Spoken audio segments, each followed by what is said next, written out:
नाथ मुझने मति शुद्ध देजो, हइये सदा सेवक भाव रहजो। छो शब्दो मारा पण आप आवीने कहजो, राजी थई अक्षर भाव देजो, राजी थई अक्षर भाव देजो। श्री स्वामिनारायण भगवाननी जय। सियावर रामचंद्र भगवाननी जय। उमापति महादेवनी जय। दरेक दिव्य हरिभक्तों ने धनुर्मास प्रवचन माळाना जय स्वामी नारायण। આજે આપણે એક એવા ભક્તરાજની વાત કરવી છે કે જેમના જીવનની અંદર એ નિયમ ધર્મની તો દ્રઢતા હતી અને મહારાજનો પણ મહાત્મ્ય જ્ઞાનયુક્ત નિશ્ચય હતો, પરંતુ એ ભગવાન એ ભક્તની રક્ષા કરે છે। તો એવા વિપરીત દેશકાળની વચ્ચે પણ શ્રીજી મહારાજ પોતે એ આ ભક્તની એ રક્ષા કરવા માટે આવે છે। સાથે સાથે એમના જીવનની અંદર એક આકરા વ્રતો પણ પાળીને એ શ્રીજી મહારાજને પ્રસન્ન કરવાની એક તમન્ના હતી, એક જિજ્ઞાસા વૃત્તિ હતી। આમ તો શ્રીજી મહારાજે નિત્ય પરાવાણી સમાન એટલે કે વચનામૃત, આ વચનામૃતની અંદર 3 થી 4 પ્રશ્નો એ આ ભક્તએ પૂછ્યા હતા।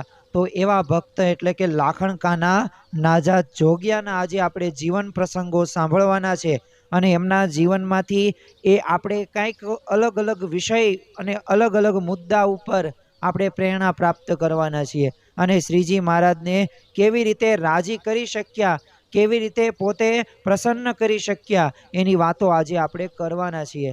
આમ તો આ લાખણકા ગામ જસદણ પાસે આવેલ છે અને ત્યાં બધાય તે કાઠી દરબારોમાં તે એક નાજા જોગિયા અને એક રામ જોગિયા આ નામના 2 ભાઈઓ, અને આ બંને ભાઈઓનો વ્યવસાય શું તો પોતે ખેતી કામ કરે અને ખેતી કામ કરીને પોતાનું ગુજરાન ચલાવે। હવે શ્રીજી મહારાજના સંતોને ગામોગામ વિચરણ કરવા એ ઘણી વખત આ બંને ભાઈઓને મોકલે, તો આમ તો 12 માસ પોતે વિચરણ કરતા અને પાછો વિચરણ કેવું તો સામાન્ય રીતે અત્યારના સમયની પ્રમાણે કોઈક એક જગ્યાએ સભા હોય કે સમયા હોય કે ઉત્સવ મહોત્સવની અંદર એ સંતો દ્વારા કથા વાર્તા થતી હોય, પછી ધીમે ધીમે કોઈક મુમુક્ષુ ગુણભાવી આવે અને પછી સત્સંગી થાય, પણ એવી રીતે ત્યારે વ્યવસ્થા નહોતી। ત્યારે તો એટલો બધો એ સત્સંગ પણ વધ્યો નહોતો। તો આ બંને ભાઈઓ પોતે એ ખેતરે જે હળ હાંકતા ખેડૂતો હોય ને એમની પાછળ ભમે અને પાછી સત્સંગની વાતો કરે। સત્સંગની વાતો કરે એટલું જ નહીં, એ વ્યસન મુકાવાની વાતો કરે, નિયમ ધર્મ આપે।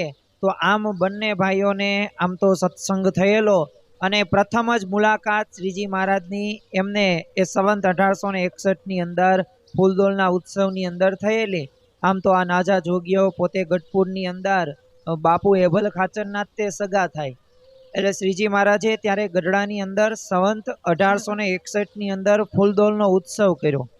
અને જો શ્રીજી મહારાજે આ સમયે આ ઉત્સવોનું નામ શા માટે આપ્યું તો એક પ્રકારે મેળાઓ નહીં અને ના લોકો આવે અને પ્રમાદ કરે, કોઈ પણ રીતે આનંદ કિલોલ કરે એ પ્રમાણે નહીં, પરંતુ આ સમયા ઉત્સવોની અંદર એ પ્રશ્નોત્તરી થતી, એ જ્ઞાનની વાતો થતી હતી, આધ્યાત્મિક સ્થિતિ કઈ રીતે પ્રાપ્ત કરી શકીએ અને સાથે સાથે એક લૌકિક રીતે પણ પ્રશ્નોનું સમાધાન થાય અને પરલૌકિક પણ પ્રશ્નોનું સમાધાન એ સમયા ઉત્સવો દ્વારા થતું હતું। અને એમાં કથા વાર્તા પણ હોય, એમાં ફૂલદોલ પણ ઉત્સવ એવી રીતે હોય અને સાથે સાથે એ શ્રીજી મહારાજના દર્શનનું પણ સમાગમનું પણ એ વિશેષ સુખ માણતા હતા। તો એમને એક સમયા ઉત્સવો દ્વારા ઘણા બધા ગુણભાવી મુમુક્ષુઓને સત્સંગી કર્યા હતા અને સાચા પ્રકારના નિયમ ધર્મ કોને કહેવાય અને કઈ રીતે આપણે એવી સ્થિતિ સુધી પહોંચી શકીએ એમને આ ફૂલદોલો અને ઉત્સવો દ્વારા કરાવેલું હતું। આમ તો શ્રીજી મહારાજે રામનવમી હોય તે કે પછી જન્માષ્ટમી હોય, આ બધા વિશિષ્ટ તહેવારોની અંદર પણ પોતે જે જગ્યાએ જે સ્થળે હોય ને ત્યાં પોતે ઉત્સવ મહોત્સવો કરતા। અને સંવંત 1861ની અંદર જ્યારે ગઢડાની અંદર ફૂલદોલનો ઉત્સવ કરેલો તો એ વખતે આ નાજા જોગિયા ગઢડે આવેલા અને એમને સમયો જોયો અને શ્રીજી મહારાજની એ જે સલોણી મૂર્તિ હતી ને એ પોતે નિહાળી અને એ રંગની અંદર પોતે રસબસ થઈ ગયા અને એ જ મૂર્તિ પોતે અંતરની અંદર ધારી લીધી। જે ભક્તને એ ભગવાનની મૂર્તિ એક વખત અંતરની અંદર જડાઈ જાય ને પછી એને લોકના કોઈ પણ પદાર્થોની અંદર રુચિ રહેતી નથી. એને અખંડ ભગવાનનું એ મૂર્તિનું સુખ આવે છે. એટલે જ તે તમે જોજો કે કોઈક અક્ષરવાસી થાય એટલે આપણે શું બોલીએ છીએ કે એમને ફલાણા હરિભક્તને ભગવાનની મૂર્તિનું અખંડ સુખ મળે, અને એ સુધી આપણે પહોંચવાનું છે. અને એ રીતે અંતરની અંદર નાજા જોગીએ પણ આ શ્રીજી મહારાજની મૂર્તિ ધારી લે છે. અને ત્યારબાદ એ શ્રીજી મહારાજને વિનંતી કરે છે, આજીજી કરે છે, પ્રાર્થના કરે છે કે તમે લાખણકા પધારો. અને આવી રીતે આમંત્રણ પાઠવ્યું. અને શ્રીજી મહારાજે એમનો હૃદયનો જે ભાવ હતો ને એ પણ જોયો. એટલે આમંત્રણ સ્વીકાર્યું અને લાખણકા પોતે પધારે છે. હવે આ નાજા જોગિયાના તો પિતા એ નાગદાન અને માતા સિદ્ધિબા, આ ઘણા બધા અન્ય જે ભાવિકો હતા એ પોતે નાગાજન રાવળ અને લાખો ગવોળીઓ આ બધા દર્શને માટે આવેલા શ્રીજી મહારાજના. અને જ્યારે તેઓ લાખણકા આવ્યા ત્યારે હવે એક વખત તો પ્રાગજી પુરાણી છે ને ગીતાની કથા કરતા હતા. હવે એમાં અર્જુનને વિશ્વરૂપ દેખાડ્યું ને એ વાત આવી. અને સ્વાભાવિક રીતે આપણે જ્યારે પણ એ આપણે શ્રીમદ ભગવદ્ ગીતા વાંચીએ ત્યારે વિશ્વરૂપ દર્શનનું આપણને વર્ણન એ શ્રીમદ ભગવદ્ ગીતાની અંદર જોવા મળે છે. એટલે જ્યારે આ વાત આવીને ત્યારે આ નાજા જોગિયાને થોડીક શંકા થઈ કે આ વિશ્વરૂપ કેવું હશે. હવે એમને અવિશ્વાસ નહોતો પણ શંકા શું થઈ હતી કે વિશ્વરૂપના દર્શન કરવાની થોડીક ઈચ્છા હતી. એટલે શ્રીજી મહારાજે તેમનો અંતરનો ભાવ પોતે જાણી ગયા અને દયા કરીને એને તરત તે સમાધિ કરાવી. અને એ પોતાના સ્વરૂપની અંદર એ 14 લોક દેખાડ્યા અને તેને હાથે જાલી અદ્ધર કર્યા અને વિશ્વરૂપ પણ દેખાડ્યું. અને નાજાની ધીરજ ખૂટી ગઈ ને એટલે પોતે સમાધિમાંથી બહાર આવે છે. હવે એક વખત નાજા જોગ્યા પોતે ગાડું હાંકતા હતા તો શ્રીજી મહારાજ છે ને અંદર સૂતા હતા. તો એ વખતે બધા કાઠી સવારો ગાડી પાસે આવીને તે છે ને નાજા જોગ્યાને પૂછ્યું ગાડામાં કોણ સૂતું છે. એટલે નાજા જોગ્યો તો એમને બહાર વટિયા જાણીને મનમાં એમ થયું ને ગભરાઈ ગયો ને કીધું કે એ તો મહેમાન છે, એમને હું મૂકવા જાઉં છું. તે બધા એ બંને વ્યક્તિઓએ પૂછ્યું કે એ સ્વામિનારાયણ તો નથી ને પાછા. અને આ સાંભળીને શ્રીજી મહારાજે એ મોં ઉપરથી લુગડું ખસેડીને કીધું કે હું સ્વામિનારાયણ છું, બોલ તારે શું કામ છે. અને એટલે તો ઓલા રાજી થઈ જાય છે. તો અંદર અંદર કહેવા લાગ્યા કે આ દાદા ખાચરના ગુરુ આજ હાથ આવ્યા છે એટલે બરછીએ મારો. અને એમ કહીને બંને જણાએ છે ને ગાડાની બે બાજુએ આવીને છે ને બરછીઓ ઊંચી કરી. અને ત્યારે શ્રીજી મહારાજે એ હાંકોટો માર્યો ને તો પોતે ચમત્કાર એક થયો કે એ બંને હાથમાં જે તલવારો હતી ને જે બરછીઓ હતી ને એ બધી ઊંચી ને ઊંચી રહી હાથ એમના, કાંઈ પણ કરી ન શક્યા. આમ કેમ સ્ટેચ્યુ થઈ ગયું હોય, સ્થિરતા આવી ગઈ હોય એવી રીતે થઈ ગયું. અને આ નાજા જોગ્યાએ ચમત્કાર પણ જોયો અને શ્રીજી મહારાજનો એ પ્રતાપ પણ જોયો. અને પછી તો શ્રીજી મહારાજે નાજા જોગ્યાને કીધું કે હવે તમે ગાડું હાંકો. અને પછી ગાડું હાંકતા જાય અને પાછા જોતાય જાય કે એ બધા છેટે ગયા હતા, બધા પાછા આવતા નથી ને. તો એમના પોતે સ્થિર ને સ્થિર બંને પોતે બરછી ઉપર રાખીને પોતે સ્થિર ઊભા જેમને જોયા. તો આવી રીતે ત્યારે નાજા જોગ્યાને પણ શ્રીજી મહારાજે પોતાનો પ્રતાપ દેખાડ્યો હતો. અને જો આપણે ભક્ત હોય અને આવા ચમત્કારો કે જે તે પ્રકારનો પ્રતાપ એ આપણને કંઈક અહોભાવ આપણને લાગે, પરંતુ જો શ્રીજી મહારાજનું કામ આ ચમત્કારો કે અમુક વાર આવા પ્રશ્નોનું સમાધાન કરાવતા, પરંતુ સાથે સાથે પાછી એવી સમજણ પણ આપણને દ્રઢ કરાવતા કે ગમે તે થાય ને એ ભગવાનની મરજીથી મને મળ્યા ભગવાનની ઈચ્છાથી જ થાય છે. અને એક વખત હું સત્સંગી થઈ ગયો એટલે પ્રારબ્ધની બધું તે ભૂસાઈ ગયું.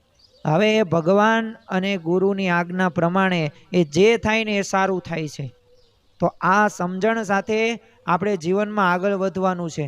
આ સમજણ ઘણી બધી વખત આપણને શ્રીજી મહારાજે આપેલી છે. એકવાર શ્રીજી મહારાજે ઝીંઝાવદરમાં છે ને અલૈયા ખાચરને ત્યાં છાના રહેતા એટલે નાજા જોગ્યા પણ સાથે રહેતા.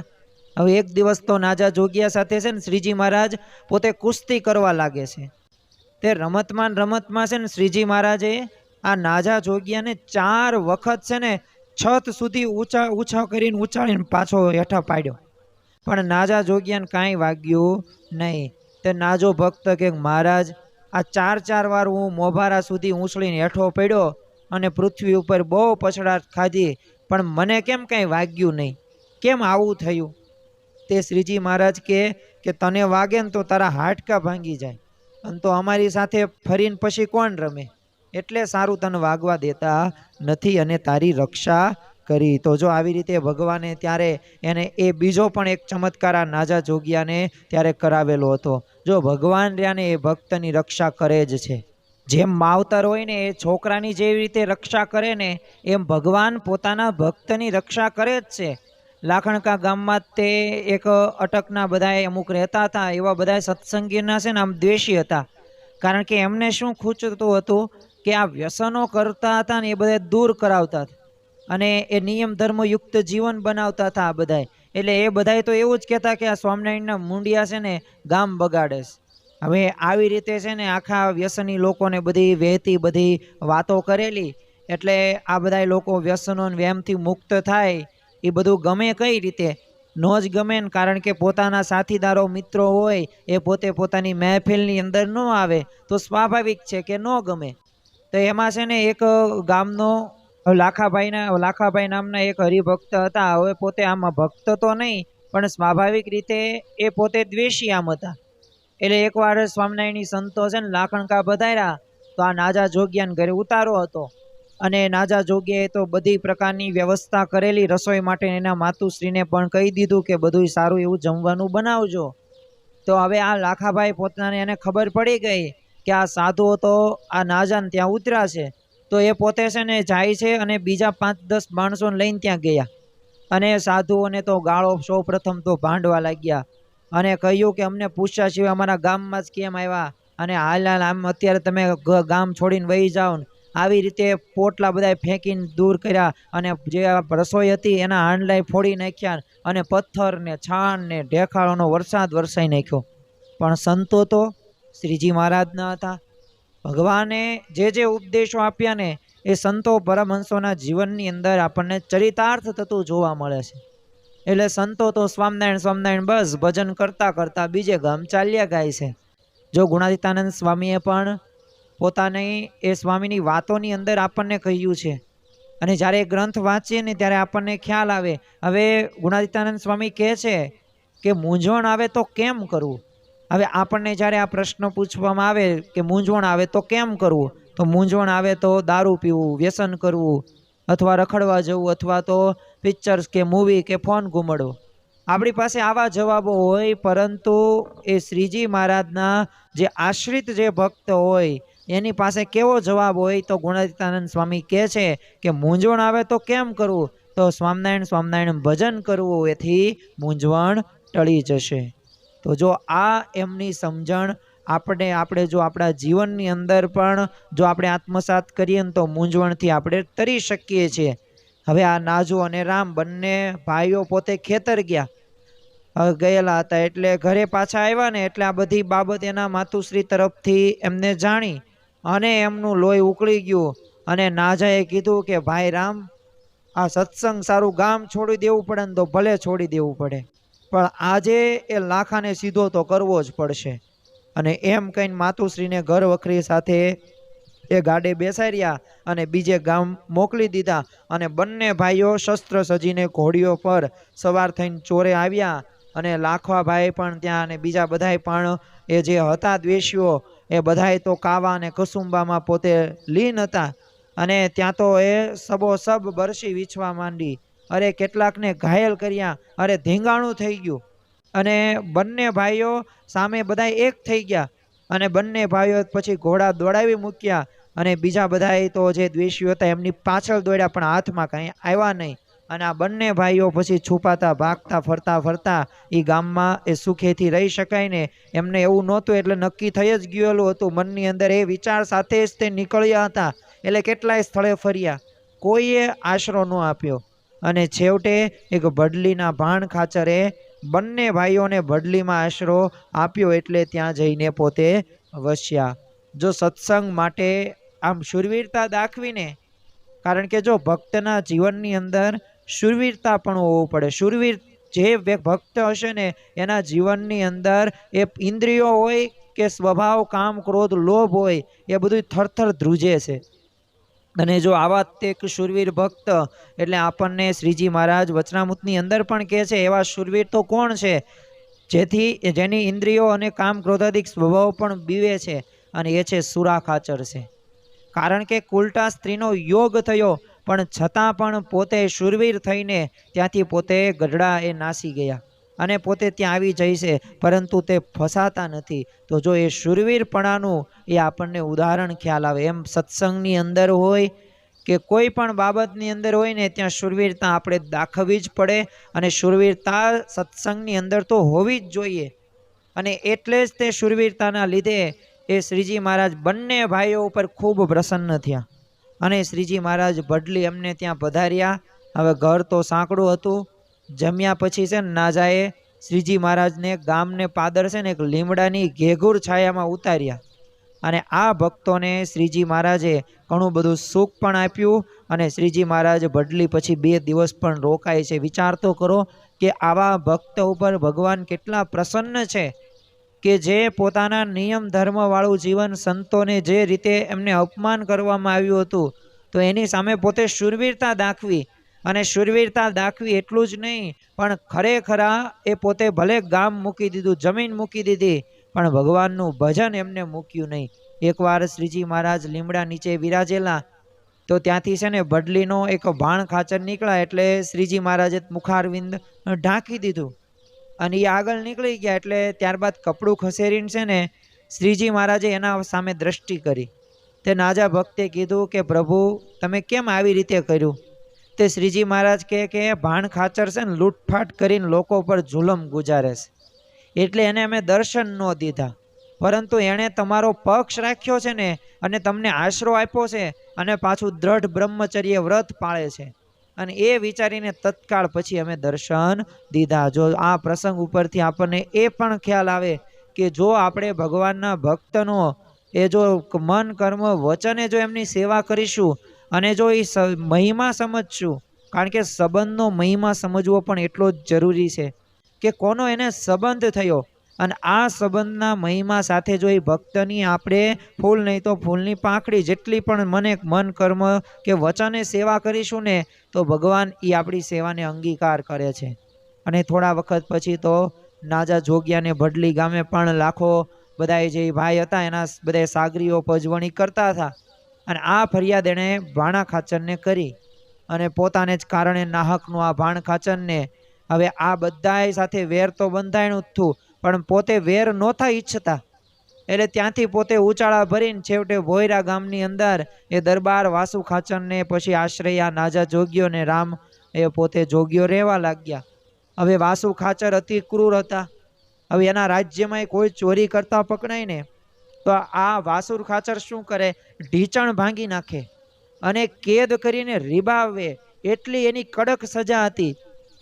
એટલે નાજાને તો આનું પરિવર્તન કરવાની ઈચ્છા જાગી, એટલે એને કેદ સ્વાભાવિક રીતે આવી રીતે કરતો હતો, પરંતુ એને હિંમત કરીને નાજા ભગતે વાસુ ખાચરને છે ને સ્વામિનારાયણ ભગવાનના ઐશ્વર્યની બધી પ્રભાવની વાતો એક વખત કરી. તો વાસુ ખાચર કે જો નાજા હાલ તારા સ્વામિનારાયણ ક્યાં હશે? તે નાજા ભક્ત કે એ તો હાલ વડનગર વિસનગર બાજુ વિચરે છે. તે વાસુર ખાચર કે જો આવતીકાલ સવાર સુધીમાં જો અહીંયા નહીં આવે ને તો તારા ઢીચણ ભાંગી નાખીશ. હવે આ તો ઉલટું થયું.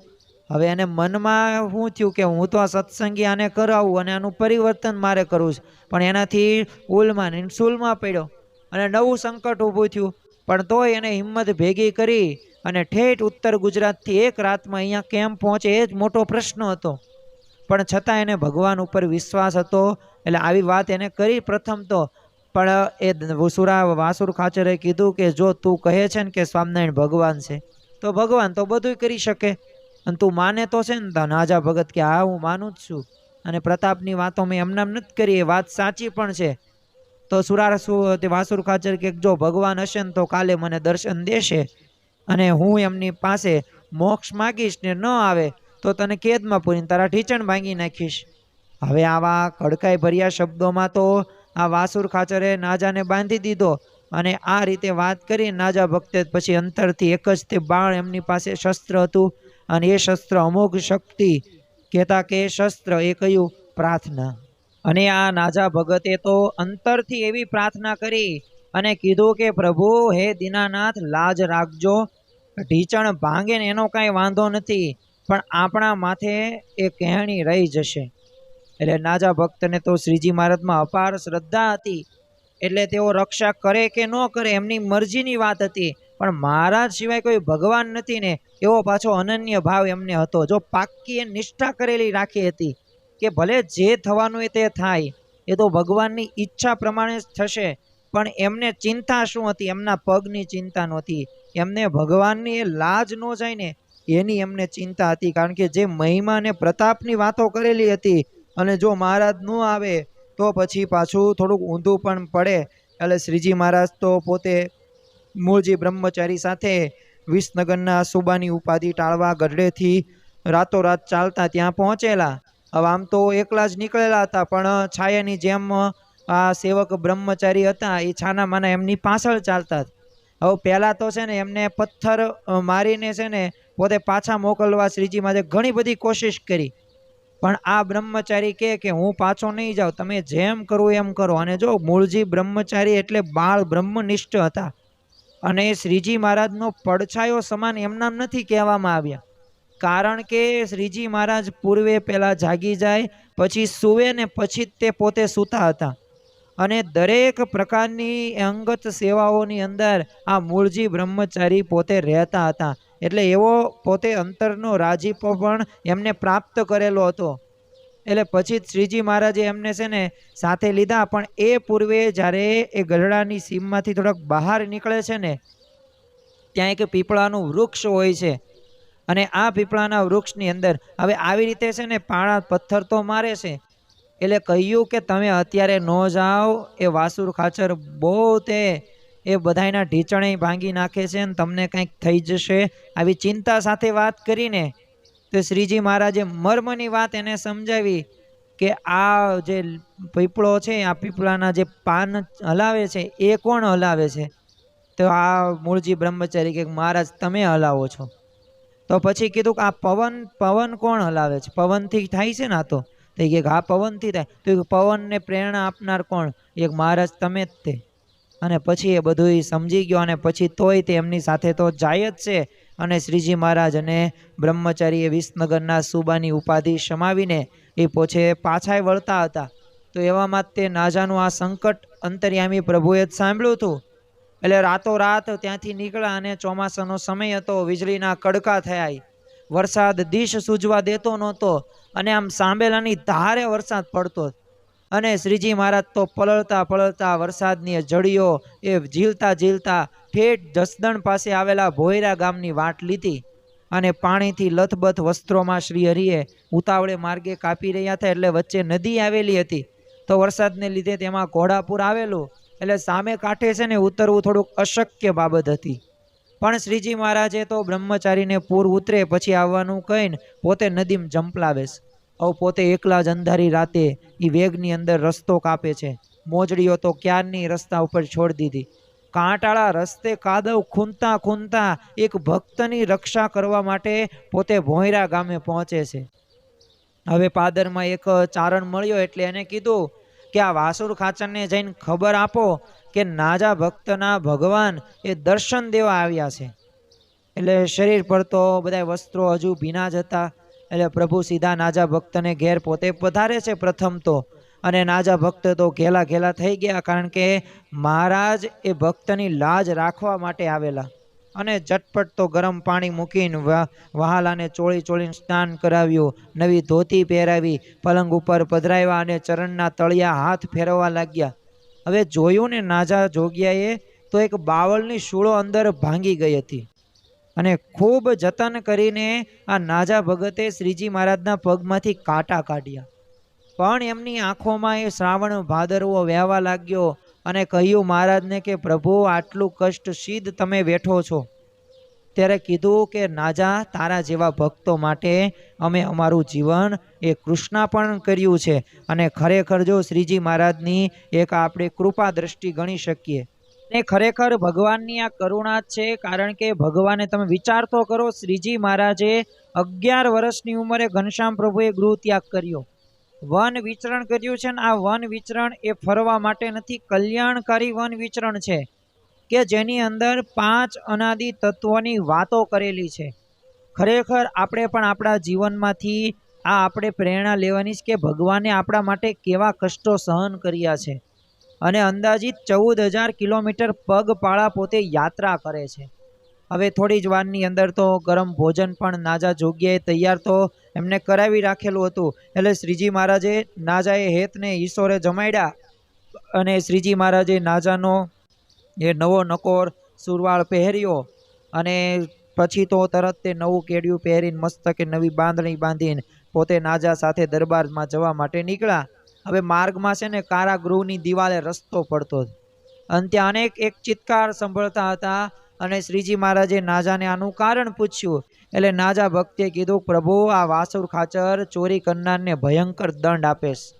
બંને પગમાં ઘૂંટણને એ ગણથી છે ને લોઢું ટીપે ને એમ ટીપી ટીપીને ભાંગી નાખેશ અને દારૂણ દુઃખથી લોકો પોકાર કરે છે ને પગમાં પાકે ને જીવડા પડે ને તોય દવા કે પાટો કાંઈ બાંધવા દેતો નથી. એવો ક્રૂર અને આ ઘાતકિયા છે આ વાસુર ખાચર છે. હવે આ કરુણાભીની શ્રીજી મહારાજની આ આંખોમાં એમને તરત તે સાંભળીને તરત પાછા વળતા વિચાર્યું કે આવા ક્રૂર કર્મ કરનાર પાપીને આપણે દર્શન દેવા જ નથી. અને એ વખતે જેના જેના સ્નેહી કારાવાસમાં હતા ને એ લોકો શ્રીજી મહારાજને પ્રાર્થના કરીને કહેવા લાગ્યા કે પ્રભુ આપના દર્શનથી એનું ઘાતકીપણું જશે ને બીજાને પણ શાંતિ થશે. અમારા ઉપર તમે દયા કરીને આપ રાજા પાસે જાઓ. અને શ્રીજી મહારાજ વાસુર ખાચરના દરબારમાં પધાર્યા. તેઓ દર્શન કરી રાજી થયા, નમસ્કાર કરીને આસન આપ્યું અને કીધું કે જો આપ ન પધાર્યા હોત ને તો આ નાજા ભક્તના ઢીચણ ભાંગી નાખે. તમે નાજા ભક્તોને ઉગાર્યા છે, તમે સાક્ષાત પરમેશ્વર ખરા અને હું મારા રાજ્યમાં ચોરી કરનારની સખત સજા કરું છું, ઢીચણ ભાંગી નાખું છું. અને આ સાંભળીને શ્રીજી મહારાજે એમને કીધું કે ગુના પ્રમાણે દંડ દેવો એ રાજનીતિ છે અને ધર્મશાસ્ત્રમાં દંડની રીત લખી છે અને તમે આ મનસ્વી રીતે દંડ દો છો ને આ બહુ મોટું પાપ છે અને એનું ફળ તમને જમપુરીમાં અવશ્ય મળશે. તે ઓલો વાસુર ખાચર સાંભળીને કે હું કાંઈ જમપુરી માનતો નથી, એ બધી વાત જૂઠી છે, એ બધું છે ને બીવડાવવાના બહાના છે, એટલે હું જોયા વગર હું કાંઈ માનું નહીં. અને આ સાંભળીને શ્રીજી મહારાજે એના ઉપર દ્રષ્ટિ કરી અને એને સમાધિ થઈ ગઈ અને જમપુરી દેખાણી. વિવિધ નરકના કુંડો એની યાતના ભોગવવા હતા એ પાપી જીવોને જોયા અને જમના દૂતોએ વાસુર ખાચરને એ ભાળ્યો કે મારવા જ માંડ્યા અને દૂતો કહેતા કે અન્યાયથી આ લોકો પર ત્રાસ બહુ ગુજારે છે, એટલે હવે તો આનું ફળ દેવું જ પડશે અને ફળ ભોગવ લે. અને વાસુર ખાચર તો ઢીલો ઘેંસ થઈ ગયો, પોતે રડવા લાગે છે. તો એનાથી તો યમનો માર સહન તો કંઈ થતો નહોતો, એટલે એનું ખોળ્યું છે ને એમના ઊંચું નીચું આમ પછડાયા કરે. અને શ્રીજી મહારાજની કરુણા થઈ અને પછી સમાધિમાંથી બહાર આવે છે અને ત્યાં વાસુર ખાચર પોતે પરસેવીથી રેપઝેપ થઈ જાય છે અને પ્રભુના ચરણોમાં પોતે પડી જાય છે અને કાંકલુદી કરતો માફી માગવા લાગે. ત્યારે શ્રીજી મહારાજે કીધું કે હવે તમે નિયમ લો કે કોઈ જીવ ઉપર અન્યાય નહીં કરો અને ઘાતકી ન થવું અને જેણે જેણે અજાણતા નાના ગુના કર્યા છે ને એના પર રહેમ કરીને છોડી દો અને જેના ઢીચણ ભાગ્યા છે ને એની દવા કરીને સાજા કરો અને એની આજીવિકા નિભાવો. ત્યારે વાસુર ખાચરે શ્રીજી મહારાજને જેમ કીધું એવી રીતે પોતે હામાં હા પોતે માન્યું અને પ્રભુ એમ કીધું કે મને આપનો શિષ્ય બનાવો. અને શ્રીજી મહારાજે એને વર્તમાન ધારણ કરાવ્યા અને નીતિ નિયમ પણ આપ્યા અને પછી તો કેદીઓને પણ છોડી મૂક્યા. અને નાજા ભક્તને પ્રભુએ કહ્યું કે હવે તમારે ક્યાંય જવાનું નથી, આજીવન ગઢડા અમારી ભેળે જ રહેવાનું છે. અને નાજા ભક્તે તો આગના શીર સાથે ચડાવી અને ઢળતી સાંજે તે બ્રહ્મચારી પણ જેમ તેમ કરીને ભોયરા પહોંચી ગયા હતા. તો બળદગાડામાં શ્રીજી મહારાજ ને બ્રહ્મચારીને લઈને નાજા જોગ્યા ગઢડે આવે છે અને જીવનભર શ્રીજી મહારાજની એ હજુરી પાર્ષદ તરીકે સેવામાં જોડાઈ જાય છે.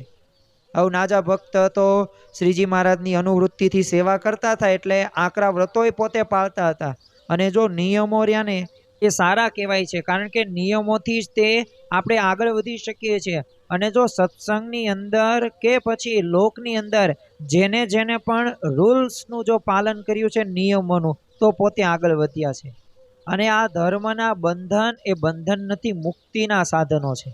એનાથી આપણને મુક્તિ પ્રાપ્ત થાય છે. તો આ નાજા જોગ્યા પણ, નાજા ભક્ત પણ પોતે આવા આકરા વ્રતો પાળે. કેવા આકરા વ્રતો? તો અત્યારે આ શિયાળો ચાલે છે અને એમાંય ધનુર્માસ, અને ધીમે ધીમે ઠંડી હવે વધતી જાય છે. તો શિયાળાની કડકડતી ઠંડીમાં ઘેલા નદીમાં જળમાં બેસીને રાત આખી જપ અને ધ્યાન કરવાનું. શ્રીજી મહારાજની માણકીને એ જીવની જેમ જતન કરીને સાચવતા, એની માવજત કરતા. અને શ્રીજી મહારાજ દૂર દેશ જ્યાં જ્યાં વિચરણ કરવા જાય ને ત્યાં પોતે આ નાજા જોગ્યા નામ આ ભક્ત પોતે સાથે જ હોય. અને સમય આ ઉત્સવની અંદર પણ આમ ખડે પગે પોતે રહીને એ ચોકી પહેરો પણ કરતા. માંડવધાનના પણ જે અટકના જેઠો અને મેમરાણ ને બે માથા ભારે કાઠીઓનો ઉપદ્રવ વધી ગયો હતો. તો શ્રીજી મહારાજે રાતોરાત ત્યાં પધારેલા. એ વખતે સાથે છે ને નાજા ભક્તને પણ લીધેલા. એટલે નાજા જોગ્યા તો એવા શૂરવીર કે કોઈ કામ એનાથી અશક્ય છે એવું કોઈ દે કહેતા જ નહીં. કારણ કે શ્રીજી મહારાજને એટલી એવી રીતે પોતે અનન્ય ભાવથી જોડાયેલા હતા કે પોતે ક્યારેય કોઈ સેવાની અંદર ના ન પાડે. તો ઘણીવાર શ્રીજી મહારાજ તો રાતોરાત માણકી ઉપર અસવાર થઈને દૂર દૂર જતા, ત્યારે આ નાજા જોગ્યો પણ છે ને પોતાની ઘોડી સાથે શ્રીજી મહારાજનો સથવારો કરતા. તો શ્રીજી મહારાજને ક્યાંક એકલા જ જવું હોય તો નાજાની દરકાર કર્યા વિના પાછી માણકીને વીજળીને ગતિએ દોડાવે અને પલકારાની અંદર દૂર નીકળી જતા. આવા નાજો ભક્ત આમ હરી કરતા પોતાનું જે ઘોડું હતો એ પાછું વાળ દે. તો પ્રભુ પાછા આવે ને ત્યાં સુધી એ કાગને ડોળે પોતે રાહ જોતા બેસતા. તો આવી તો એ ભગવાન પ્રત્યે અનન્ય નિષ્ઠા અને એ ભાવથી પોતે જોડાયેલા હતા. શ્રીજી મહારાજે દુર્ગપુરની અંદર હવે ગંગા જળિયો છે ને કૂવો કરાવેલો. પણ પછી જે છે ને શ્રીજી મહારાજના દર્શને આવે તો શ્રીજી મહારાજ પોતે સાથે આવીને કૂવો બતાવે. તે એકવાર છે ને એક પટેલ આવ્યા, એને કૂવો બતાવતા છે ને શ્રીજી મહારાજ એ લઈ ગયા. એટલે એ જોઈને પટેલ બોલ્યો કે મહારાજ આ કૂવામાં લટકે છે એ શું છે? તે શ્રીજી મહારાજ કે એ તો છે ને સાંકળું છે, તે કોઈ પડી જાય ને એને ઝાલવા માટે મૂકી છે. તો એમ કહીને અક્ષર ઓરડીમાં આવીને બેઠા ને બધી વાતો કરવા માંડ્યા. હવે નાજા જોગ્યાને છે ને મનમાં એમ થયું કે આ પટેલના છોકરાને છે ને સાકરનો હું કાંકરો આપું ને તો પટેલ રાજી થાય. એટલે ઢોલિયા નીચે છે ને થાળીમાં સાકર લેવા સારું હાથ લાંબો કર્યો. તે શ્રીજી મહારાજે એની સામે જોયું એટલે આથી નાજાએ હાથ પાછો ખેંચી લીધો. હવે એના મનમાં એમ કે રખે કે મહારાજ જોઈ જાય છે. તો એમ 2-3 વખત કર્યું પણ એમ ન જણાયું કે યો વેતી યુગપત સર્વ પ્રત્યક્ષણમ સદાસ્વત, કે આટલું સામર્થ્ય તો પોતાના મુક્તોને વિશે રહેલું છે. તો એમના સ્વામી પુરુષોત્તમ નારાયણ વિશે હોય તો એમાં શું આશ્ચર્ય. અને ભગવાન તો એ સર્વશક્તિમાન છે, બધુંય જાણે છે. પણ જો મનુષ્ય ભાવ ધારણ કર્યો હોય ને ત્યારે સહવાસથી એમ થાય. પણ યથાર્થ એ મનુષ્ય ભાવને દિવ્ય ભાવ જાણ્યા હોય ને તો એ ન થાય. અને સર્વે સાધનાનું જો ફળ કયો ને તો એ દિવ્ય ભાવ છે. શ્રીજી મહારાજ ધામમાં પધાર્યા અને ત્યારબાદ નાજા જોગ્યાએ છે ને આચાર્ય રઘુવીરજી મહારાજ પાસે હવે ત્યાગીની દીક્ષા લીધી અને ઘનશ્યામદાસ નામ ધારણ કર્યું અને પોતે વરતાલ રહેતા હતા. પરંતુ સમયા પ્રસંગે જુનાગઢ પધારતા એટલે અક્ષરબ્રહ્મ ગુણાતીતાનંદ સ્વામીની પણ અંગ્રેજના એક હથિયાર જેવી તીક્ષ્ણ વાતોથી છે ને એમને ચોટ લાગી ગઈ. એટલે જુનાગઢમાં પોતે રહેવા લાગ્યા. હવે એક વખત છે ને પોતે સભા મંડપમાં ઘનશ્યામદાસ પોતે ધ્યાન કરતા હતા. એ જે નાજા જોગ્યો અથવા કે નાજા ભક્ત એ પોતે હવે ઘનશ્યામદાસ બની ગયા સ્વામી. એટલે ગુણાતીતાનંદ સ્વામી પાસે બેઠા હતા. એટલે એમને છે ને ઘનશ્યામદાસને કીધું કે ધ્યાન કરો છો ને કે ગઢડામાં ધોળા તલકાવાળાની ભેંસને માથે હાથ ફેરવો છો? હવે આ ઘનશ્યામદાસ તો ધ્યાનમાં ગઢડા પહોંચી ગયા હતા અને પાછા ધોળા તલકાવાળી ભેંસ ઉપર હાથ ફેરવતા હતા. પરંતુ અંતર્યામીપણે ગુણાતીતાનંદ સ્વામીએ પકડી પાડ્યું અને ઘનશ્યામદાસે ગુણાતીતાનંદ સ્વામીના ચરણોમાં મસ્તક મૂકી દીધું અને પછી કીધું કે સ્વામી હવે તો તમે મૂળ અક્ષર ખરા. અત્યાર સુધી હું તમને ખંડિયા જાણતો હતો પણ તમે તો ચક્રવર્તી છો. આજે તમે મારું અંતર પકડ્યું છે. તમે મહારાજનું સાક્ષાત એ સ્વરૂપ છો. ત્યારે એમને પાક્કો દ્રઢ નિશ્ચય એ ગુણાતીતાનંદ સ્વામી પ્રત્યે થઈ ગયો. અને પછી તો ઘનશ્યામદાસ પોતાના હેતવાળા તમામ શિષ્યોને કહેતા કે આ સ્વામી મૂળ અક્ષરનો અવતાર છે, એને તમે ઓળખી લેજો. અમે મહારાજ એ ભેગા રહેલા છીએ એટલે એમ સમજતા કે અમારે કાંઈ કરવાનું બાકી નથી, અમે પૂર્ણ કામ થઈ ગયા છીએ. પરંતુ અમારી ખોટ આજે ખબર પડી. સ્વામી અક્ષર બ્રહ્મનો અવતાર છે ને ભગવાનને રહેવાનું ધામ છે. અને એમ મેં ઘણી વાર એમને શ્રીજી મહારાજના મુખેથી મેં સાંભળ્યું છે. પણ યથાર્થ જે અક્ષરનો મહિમા છે ને એ મને અહીંયા જૂનાગઢમાં હું આવ્યો અને ગુણાતીતાનંદ સ્વામીનો સમાગમ કર્યો ને પછી મને સમજાણ્યો છે. એટલે આવી બધી ઘણી બધી વાતો બીજાને પણ કરતા હતા. અને ખરેખર એ વચનામૃતમાં પણ તમે જો ગરડા પ્રથમ પ્રકરણ 75 હોય કે વડતાલનું 5મું વચનામૃત હોય કે અંત્યનું 14મું હોય, તો આ 3 વચનામૃતની અંદર આ નાજા જોગ્યાએ શ્રીજી મહારાજને પ્રશ્ન પૂછ્યા છે. એટલે હવે પ્રશ્ન કોણ પૂછે? તો જેના મનની અંદર, જેના હૃદયની અંદર એ જેને જ્ઞાન જિજ્ઞાસા હોય ને એને જ તે પ્રશ્ન એ પૂછી શકે છે. તો જો જ્ઞાન જિજ્ઞાસા વૃત્તિવાળા પણ આ લાખણકાના નાજા જોગ્યા હતા, તો એને પણ સમજણનો આપણને વિશેષ ખ્યાલ આવે છે. ખરેખર તો શ્રીજી મહારાજના એ પોતે એવો અંગની અંદર એમની જે મૂર્તિ, જે અંગો ને એ પોતાના હૃદયની અંદર એમને ધારી લીધેલા હતા. અને અખંડ એ શ્રીજી મહારાજનું જ પોતે ભજન કરતા હતા. અને ગુણાતીતાનંદ સ્વામીને પણ મૂળ અક્ષર પોતે જાણી લીધું અને પોતે અખંડ શાંતિ અને કેફની અંદર વર્તતા હતા. તો આપણે પણ આપણા જીવનની અંદર આ પ્રકારે જો ભગવાનમાં વિશ્વાસ હશે અને ભગવાનના આપણે સત્સંગી છીએ, આપણે ઈષ્ટદેવ ભગવાન છે, તો આપણે શૂરવીરપણું હશે ને તો ખરેખર ભગવાન ભક્તની રક્ષા કરે જ છે. આપણને ભલે અશક્ય વાત લાગે કે એ થાય જ નહીં રક્ષા એવી રીતે, પણ જો આવા બધા પ્રસંગો સાંભળીને આપણને ખરેખર ખ્યાલ આવે કે રક્ષા થાય છે અને અત્યારે પણ એવા ભક્તોની રક્ષા થાય છે. તો આજના દિવસે મહારાજ સ્વામીના ચરણોમાં પ્રાર્થના કરીએ કે આપણા જીવનની અંદર પણ આવા આકરા વ્રતો તો આપણે આટલા બધાય નથી પાળવાના કે ઘેલા નદીની અંદર કે ઠંડા પાણીની અંદર 12 કલાક સુધી આપણે ધ્યાનમાં બેસવી. એ તો આ નાજા ભક્તે કર્યું, આપણે એવું નથી કરવું. પરંતુ જે નિયમો આપણને આપ્યા અત્યાર સમયને અનુસાર, તો એ બધાય નિયમ ધર્મયુક્ત આપણું જીવન બને અને ભગવાનને આપણે રાજી કરીને અક્ષરધામમાં સુખેથી ભગવાનની મૂર્તિનું સુખ લઈ શકીએ. એ જ આજના દિવસે પ્રાર્થના. શ્રી સ્વામિનારાયણ ભગવાનની જય.